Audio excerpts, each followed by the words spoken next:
Doc on the Run. We help injured runners run. I love trail runs. I think of it as dirt therapy. I really like to be outside. I like to run in the woods. I like to run in open spaces. I like to run anywhere that's on trails in nature where I can hear the birds. It's no traffic, no noise, no nothing but nature. I just love it. But sometimes it's hard to do a run and have that run be only on a trail. Sometimes the adventure that I love, it actually gets me in trouble. And I recently went for what I thought was going to be a trail run. I dropped my son off at a class, and I figured while he was there, I had time to go run about 6 miles, and I made a mistake. I just basically looked at a map. It was in an area where I don't normally run, and there was a ridge in an open space right behind where he was going to do his class. And so I thought, okay, great. I'll go take him to the class. I'll drop him off, and while he's in the class, I will run from there up into this open space on the trails on this ridge and run about 6 miles and have a great time.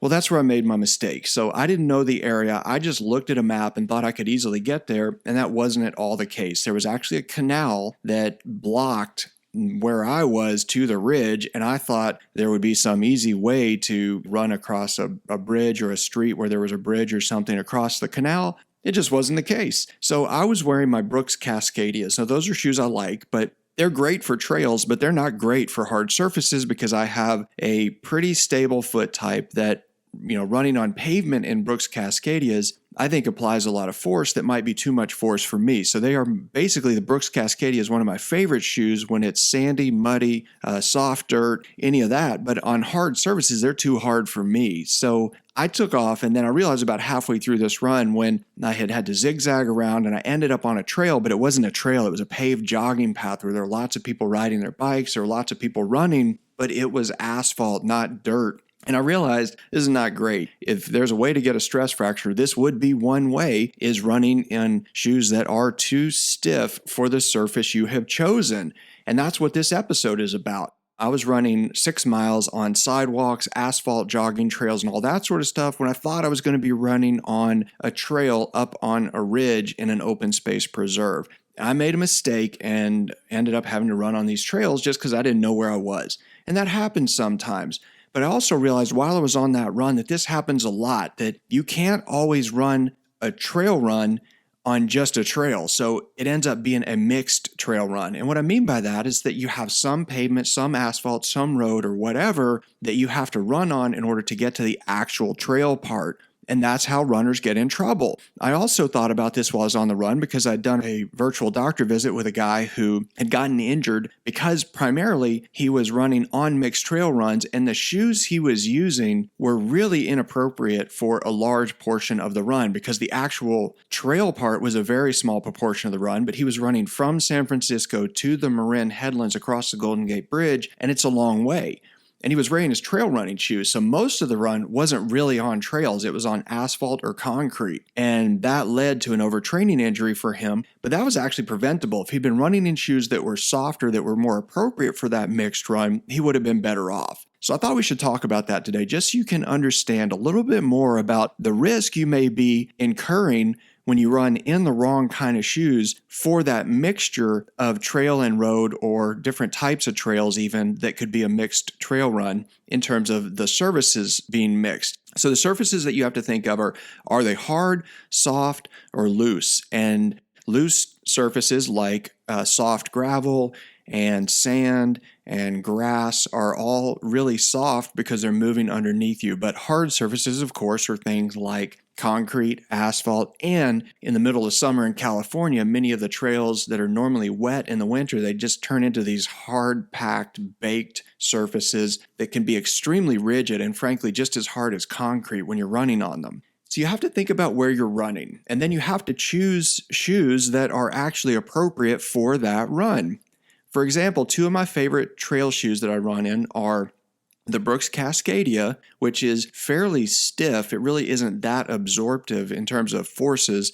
And I like the Hoka Stinson, which is a lot more cushy. So if I'm running on a really hard surface, or if I'm running something that has lots of steep descents that could be really abusive, I think the Hoka Stinson is a great choice. In fact, When I was going to do the Grand Canyon run, the shoe I bought specifically in preparation of that was the Hoka Stinson, because of all of those Hokas that fit me well, it was one of the cushiest ones, one of the softest ones, and running downhill in the Grand Canyon is going to be hard-packed, abusive forces, and the Stinson, I think, does a really good job of absorbing those forces, whereas the Cascadia doesn't absorb as much of those forces, at least when I'm running in them. So that's the first thing, is think about road versus trail where you run. If you run someplace and you have to run on the road a long way to get to the trail, then you might want to pick a shoe that's a lot softer. In some cases, that can be something like the Hoka Stinson instead of something that's really hard and doesn't absorb much force. You also have to think about how much mud there is versus dry, baked trails. In the wintertime in California, many of the trails around here where I run, they can be really muddy, and so they're really soft, and you have to have shoes that are fairly rigid to protect you from injury, because if your foot's sliding around that much and it's actually bending the shoe underneath you, that can lead to overtraining injuries. But the exact same trail, when you're running on it a few months later in the summertime and it's really rock hard, sun-baked, looks like a dry riverbed, and it's really hard when you're running on those, if you run in shoes that don't absorb force, then that can hurt you. But you don't need a shoe that has a really, really rigid, stable platform underneath you when it's hard and sun-baked, because it's not going to move like mud. So a completely different shoe is more appropriate then. The same holds true for when you're running on gravel that's really soft versus really stable fire roads. Fire roads are one of my favorite trails to run on just because the surface is so predictable. They're usually fairly flat. They absorb some force because they have some kind of crushed gravel or granite or something that gives a little bit, but it's not really loose, so it's not sliding around underneath you, and it's a completely different amount of force when it's really soft for gravel versus fire roads. So you really need to think about how much shock absorption you need in terms of running on hard surfaces versus how much stiffness you need in your running shoe in terms of providing a stable platform that's not going to bend or tweak underneath you when you're running on a really unstable surface like mud or sand or really soft gravel. The same is true with how rocky the surface is versus how soft it is. If it's soft trails, then that's great. But if there are lots of rocks that protrude, lots of roots that protrude, and they stick out of the trail, that could be really risky. Now, you also need to think about your foot type. The flatter your feet are, the better they absorb forces, but the more support you need in the shoes. The higher your arches are, the less forces you absorb, and the more you need cushion to protect you from things like stress fractures. But you have to keep in mind that there is a best shoe for you based on your foot type and the percentage of hard surfaces versus soft surfaces in whatever run you're going to do.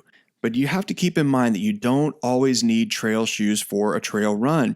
If the trail surface is really hard and it feels like a road, maybe you should just run in road shoes. If as long as it doesn't have lots of mud or grass or other slippery surfaces, you don't really need the outsole that is normally on a trail shoe that's supposed to give you traction. Because many road runs, you don't need traction on them because it's a forgiving surface, it's flat. And if you're running on a trail like a fire road or a hard packed surface that you don't really need traction on, you could get away with road shoes and decrease your risk of injury potentially. But you really have to think about clearly what you need. You have to pick the best shoe for you and for that specific trail run to make sure that you don't get injured. And of course, if you go on a trail run and you feel pain, you feel some weird sensation or whatever, you have to pay very close attention to that and think about what that really means for you in terms of a potential injury that's going to blow up on you as you continue training. It's really important to track your pain, but it's also really important to make sure that you're watching out for it if something happens when you're out on a trail run. Again, I love trail runs. I think it's one of the most fun things we can do when we're out training and running,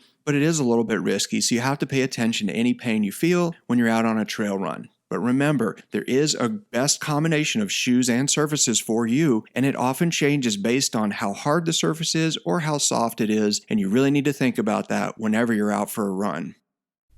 Doc on the Run. We help injured runners run.